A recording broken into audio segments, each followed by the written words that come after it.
আসসালামু আলাইকুম এভরিওয়ান, কেমন আছেন সবাই? আলহামদুলিল্লাহ আমি অনেক ভালো আছি। Welcome to my daily blog. আপনাদেরকে আমার নতুন একটি ব্লগে স্বাগত জানাচ্ছি।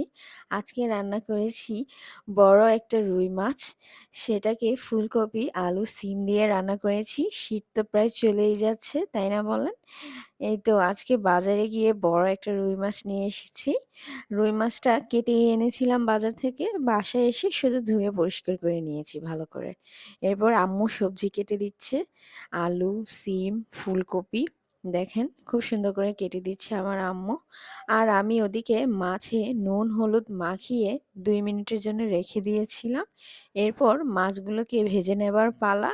আমি একটি কড়াই গরম করে এতে মাছগুলো সুন্দর করে ভেজে নিয়েছি।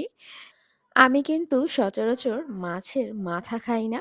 আজকে মাছটা বড় এবং মাছের মাথাটাও বড়। তাই আমার ইচ্ছে জাগলো আমি মাছের মাথাটা খাবো। তো মাছের মাথাও আমি ১ টুকরো নিয়েছি। যেহেতু অনেক বড় মাথা, এজন্য অর্ধেক করে কাটা আমি একটা নিয়েছি। এখানে আমি পেঁয়াজ বেরেস্তা হয়ে এসেছে।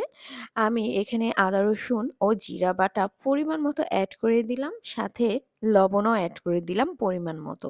এরপর মরিচের গুঁড়ো, হলুদের গুঁড়ো ও ধনিয়ার গুঁড়ো পরিমাণ মতোই আমি এখানে দিয়ে দিয়েছি। তারপর আমি একটু পানি এড করলাম। এরপর আমি ভেজে রাখা মাছ, মাথা এগুলো একটু কষিয়ে নিব। তার জন্য আমি মসলার মধ্যে দিয়ে দিচ্ছি। দিয়ে আমি কিছুক্ষণ কষিয়ে তারপর হচ্ছে মাছগুলো উঠিয়ে নিব। কারণ এটা সহকারেই আমি সবজিগুলো কিন্তু জাল করতে পারবো না। তাতে করে মাছগুলো ভেঙে যাবে।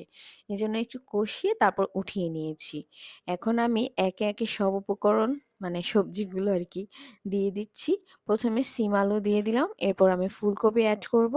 এরপর এগুলো সবকিছুই একসাথে দিয়ে আমি ভালো করে কষিয়ে নিব। কষিয়ে নিচ্ছি সুন্দর করে। কারণ ভালো করে কষিয়ে না নিলে খেতে কিন্তু ভালো লাগে না। তো এই দেখেন কষানো আমার হয়ে গিয়েছে। এখন আমি পর্যাপ্ত পানি এড করে দিব এবং আমার কষানো যে মাছগুলো আমি উঠিয়ে রেখেছিলাম সেগুলো এখানে এড করে দিব সুন্দর করে।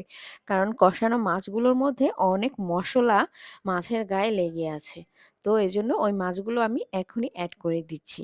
যদি এটা শুধু ভাজা হতো তাহলে আমি পরে এড করতাম। তো এখানে আমি কিছু টমেটো এড করে দিলাম। এখন আমার ফুলকপি, আলু, সিম এগুলো সেদ্ধ হয়ে এসেছে। এজন্য নামিয়ে নিব। নামিয়ে নেওয়ার আগে ধনিয়া পাতা কুচি দিয়ে দিলাম। শীতের সবজি মানেই এরকম মজাদার একটা রান্না। কি বলেন?